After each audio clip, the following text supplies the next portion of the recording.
Emma, capítulo 34. Todos em Highbury, que já haviam alguma vez visitado o Sr. Elton, estavam dispostos a prestar homenagens a seu casamento. Festas à noite e jantares foram oferecidos a ele e à esposa. Os convites chegavam em tal quantidade que a recém-casada logo teve o prazer de saber que não passariam um dia sem estar em companhia. Já percebi como vai ser, comentou ela. Vejo que tipo de vida deverei levar entre vocês. Parece mesmo que somos o casal da moda. Se isso é viver no campo, nada tem de terrível. De segunda a sábado, asseguro que não ficaremos sozinhos um só dia. Mesmo uma mulher com menos recursos do que eu teria problemas para lidar com uma situação dessas. Nenhum dos convites pareceu-lhe importuno. Os hábitos que tinha em Bath faziam com que as festas noturnas lhe parecessem absolutamente naturais, e Maple Grove a havia ensinado a apreciar jantares. Ficara um pouco chocada com a falta de 2 salas de estar, com as fracassadas tentativas de fazerem bolos aceitáveis e por não haver gelo nas reuniões para jogos de cartas em Highbury. A Sra. Bates, a Sra. Perry, a Sra. Goddard e as outras estavam bem atrasadas em conhecimentos do mundo, mas ela logo lhes mostraria como tudo deveria ser feito. No decorrer da primavera, determinara-se a retribuir os convites, organizando reuniões muito superiores para os quais suas mesas para jogo de cartas seriam montadas, cada uma com as próprias velas, com caixas de baralho ainda fechadas, no estilo correto. E mais criados seriam contratados para essas noites, quando não fossem em número suficiente para servir os refrescos na hora exata e na ordem adequada. Enquanto isso, Emma não poderia ficar satisfeita enquanto não oferecesse um jantar em Hartfield para os Elton. Não deviam fazer menos que os outros, ou ficaria exposta a odiosas suspeitas, nas quais a imaginariam capaz de alimentar um desprezível ressentimento. Tinha de ser um jantar.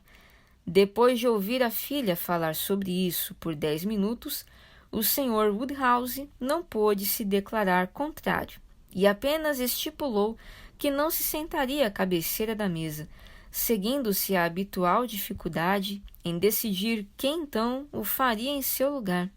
Não precisou pensar muito em quem convidar. Além dos Elton, é claro, que convidariam os Weston e o Sr. Knightley. Isso era mais do que evidente. E não era menos inevitável convidar a pobre Harriet para completar 8 pessoas. Mas este convite não foi feito com muita satisfação. E por vários motivos, Emma ficou contente quando Harriet lhe implorou para que lhe permitisse declinar. Ela preferia não estar na companhia dele se pudesse evitar. Não conseguia vê-lo com a encantadora e feliz esposa sem sentir algum desconforto. Se a senhorita Woodhouse não se magoasse demais, ela preferia ficar em casa. Era exatamente o que Emma desejaria se considerasse apropriado desejar uma coisa dessas. Ficou deliciada com a decisão de sua jovem amiga, pois sabia que ela estava sendo muito forte em abrir mão da chance de ir a uma reunião e ficar em casa. Depois disso, via-se livre para convidar a pessoa que realmente queria para completar os 8, Jane Fairfax. Desde sua última conversa com a Sra. Weston e o Sr. Knightley, estava mais consciente sobre Jane Fairfax do que jamais estivera. As palavras do cavalheiro não lhe saíam da mente. Ele dissera que Jane Fairfax voltara sua atenção para a Sra. Elton, já que mais ninguém a procurava. Isso é verdade, concordou ela, pelo menos no que diz respeito a mim, e era intenção dele mostrar-me justamente isso, o que me deixou envergonhada. Sendo da mesma idade, conhecendo-a desde sempre, eu deveria ter sido mais amigável. Agora, ela jamais vai gostar de mim. Eu a negligenciei por tempo demais, mas vou demonstrar-lhe mais atenção do que demonstrei até agora. Todos os convites foram aceitos. Nenhum dos convidados tinha compromisso e ficaram contentes. Todavia, as exigências preparatórias do jantar ainda não estavam concluídas.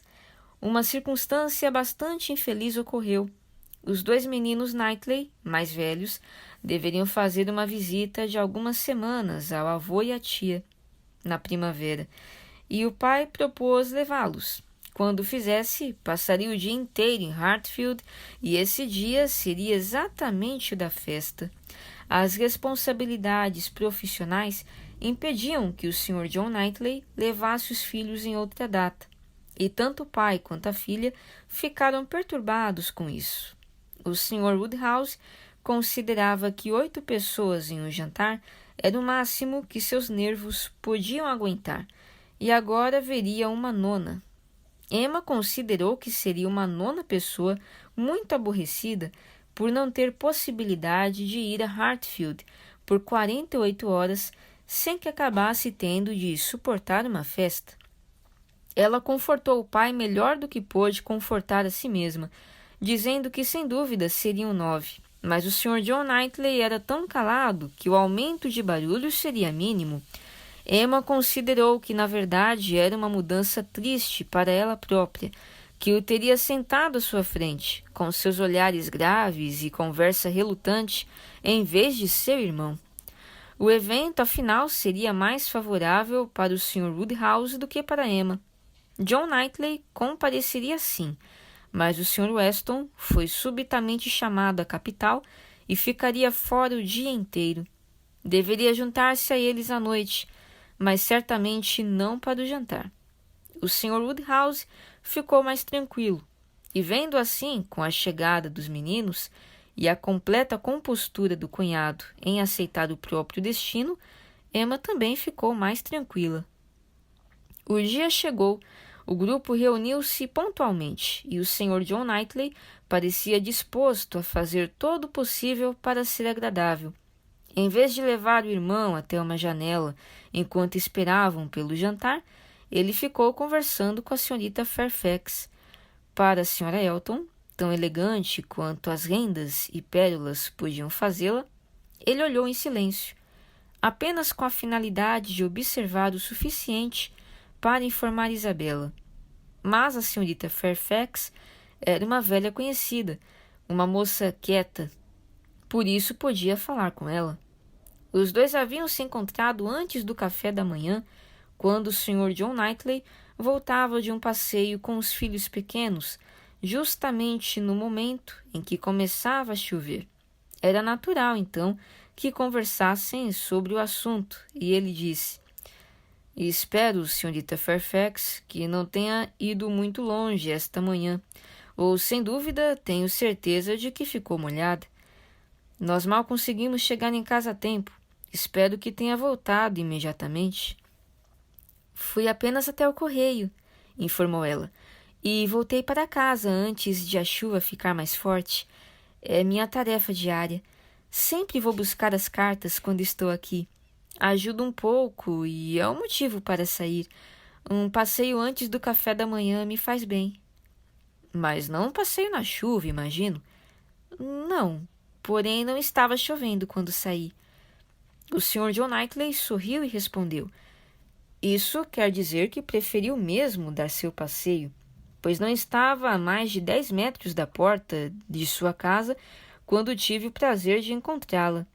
Henry e John viram cair muito mais gotas do que conseguem contar. O correio exerce um grande encantamento em certo período de nossas vidas, mas quando tiver a minha idade, vai achar que as cartas não valem o transtorno de andar na chuva." Ela ficou um pouco vermelha antes de responder. "Não devo esperar jamais ter uma situação como a sua, em meio a cada pessoa querida, e, portanto, não posso ter esperança de que, simplesmente ficando mais velha, possa me tornar indiferente às cartas." "Indiferente? Oh, não. Não imagino que venha a ficar indiferente. As cartas jamais são objeto de indiferença. Em geral, constituem uma praga muito positiva." "Está falando de cartas de negócios, enquanto as minhas são de amigos." "Sempre as considerei as piores das duas. declarou ele friamente. Negócios, a senhorita sabe, podem trazer dinheiro. Amizades raramente o fazem. Ah, o senhor não está falando sério agora. Conheço o Sr. John Knightley muito bem. Tenho certeza de que o senhor compreende o valor da amizade tão bem quanto qualquer um. Posso acreditar facilmente que as cartas representem pouco para o senhor, muito menos que para mim. Mas não por ser 10 anos mais velho que eu. O que faz a diferença não é a idade, mas sim a situação. As pessoas em quem ama estão todas muito próximas do senhor, enquanto eu provavelmente nunca os terei por perto outra vez. E, portanto, até que eu tenha vivido mais que todos os que amo, creio que uma agência do correio sempre terá o poder de me fazer sair, mesmo com um tempo pior que o de hoje. Quando falei de sua alteração pelo tempo, com a progressão dos anos, quis me referir também a uma mudança de situação que o tempo geralmente traz. Considero que uma inclui a outra.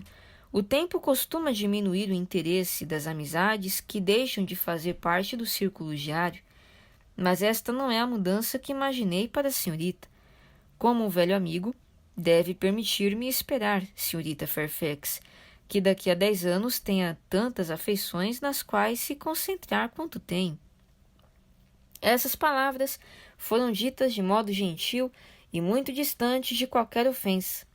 Um amável muito obrigada, em tom leve e alegre, foi a resposta, mas foi acompanhado por rubor, lábios trêmulos e lágrimas nos olhos que demonstraram que haviam provocado algo além de alegria.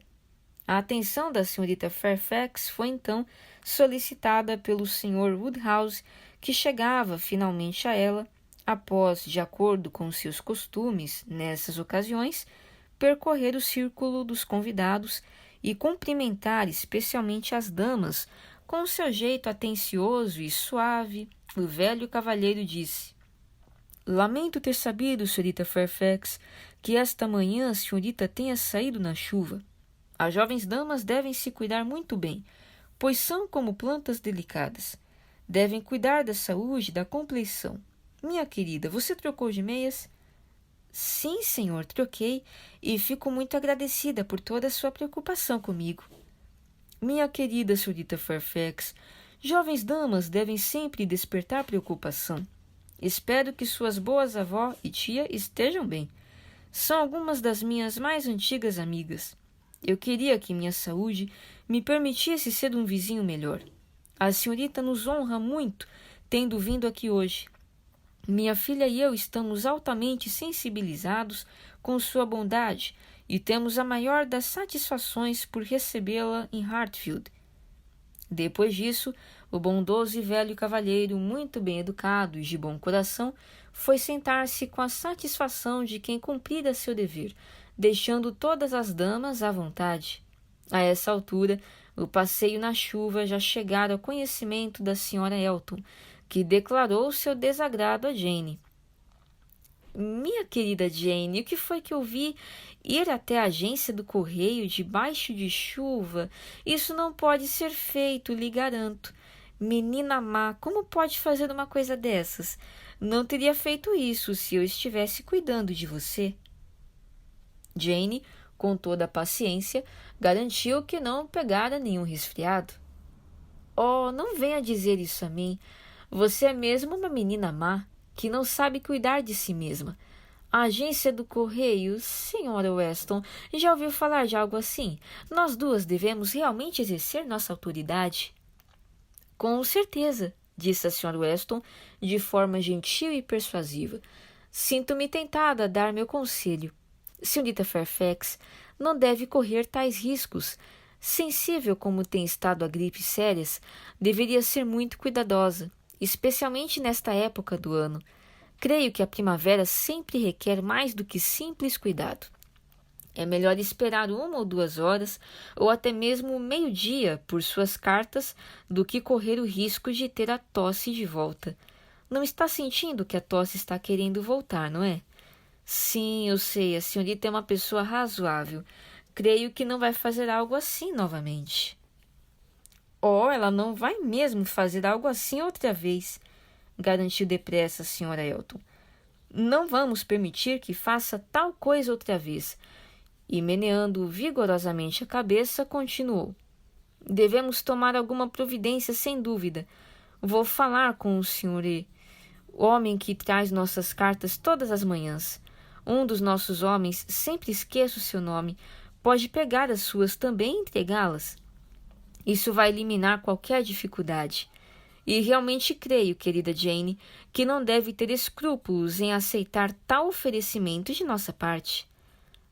A senhora é extremamente generosa, disse Jane, mas não posso deixar de fazer minha caminhada matinal.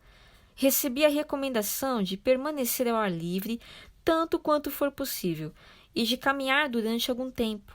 Então a agência de correio é um objetivo ideal para que o faça.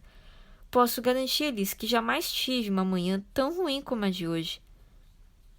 Minha querida Jane, não diga mais nada a respeito. Está tudo combinado. Rindo com afetação. Até onde posso combinar qualquer coisa sem o consentimento de meu amo e senhor?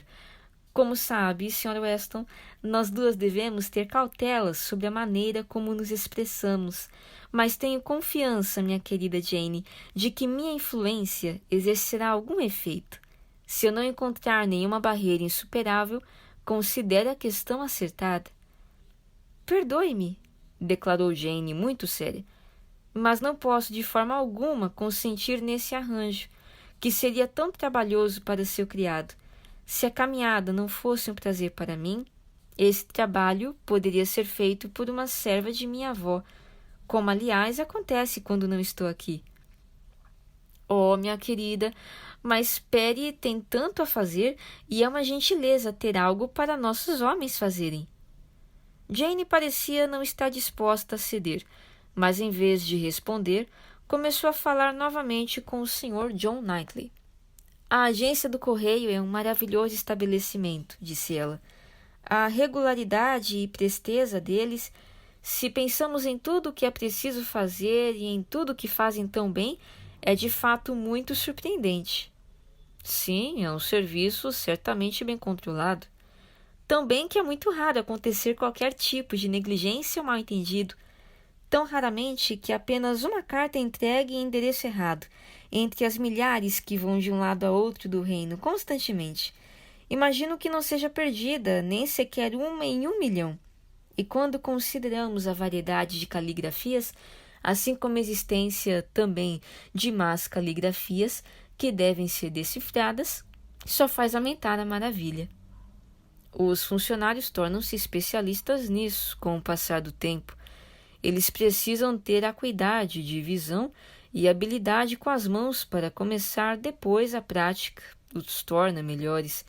Caso a senhorita precise de explicações de qualquer tipo, continue-lhe sorrindo. Eles são pagos para atendê-la. Esta é a chave para que se alcance uma grande capacidade. O público paga e deve ser bem servido.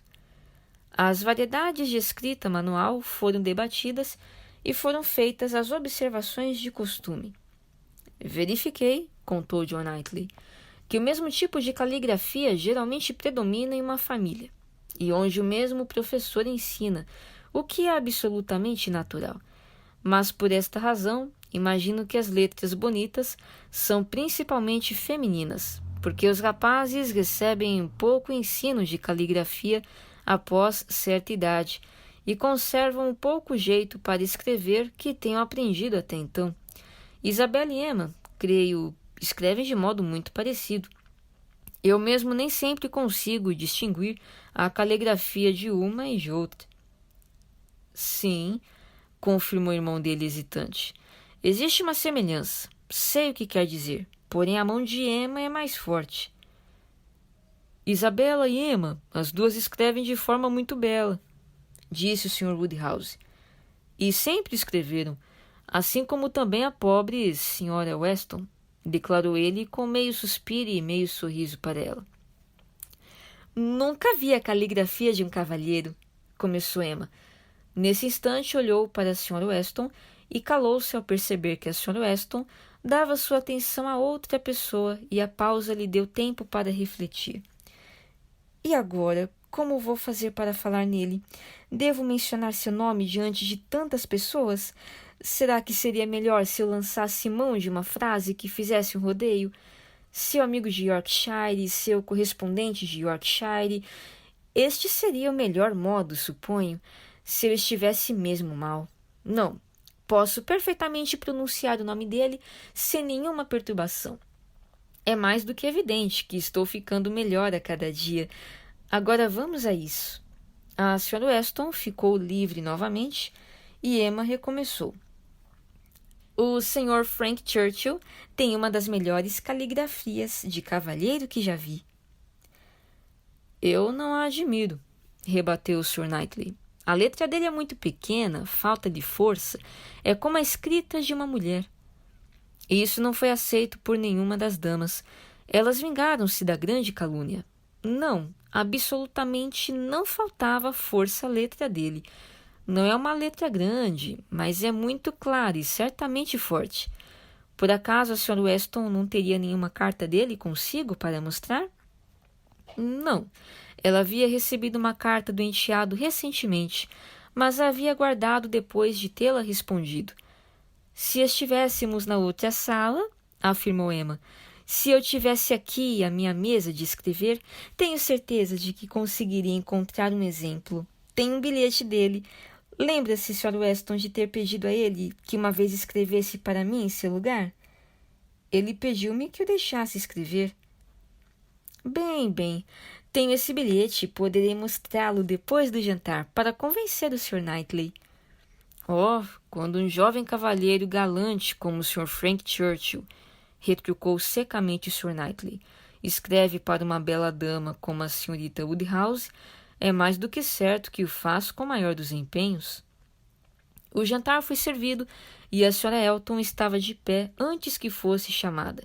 E antes do Sr. Woodhouse chegar junto dela, a fim de oferecer-lhe o braço para conduzi-la até a sala de jantar, ela começou a dizer: Devo ser a primeira a ir? Realmente fico com tanta vergonha de ser sempre quem abre o caminho. O empenho demonstrado por Jane em ir buscar pessoalmente a correspondência não escapara de Emma. Ela prestara atenção, havia escutado tudo e sentia alguma curiosidade em saber se a caminhada na chuva da manhã rendera alguma carta. Suspeitava que sim. Ela suspeitava que Jane não teria se encaminhado ao correio tão resolutamente se não estivesse esperando cartas de alguém muito querido e que o esforço não havia sido em vão.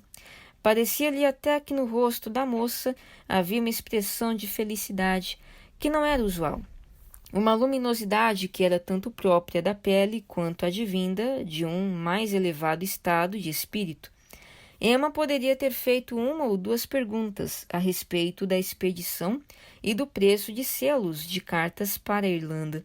Estava na ponta de sua língua, mas se conteve. Havia-se determinado a não dizer mais nada que pudesse ferir os sentimentos de Jane Fairfax.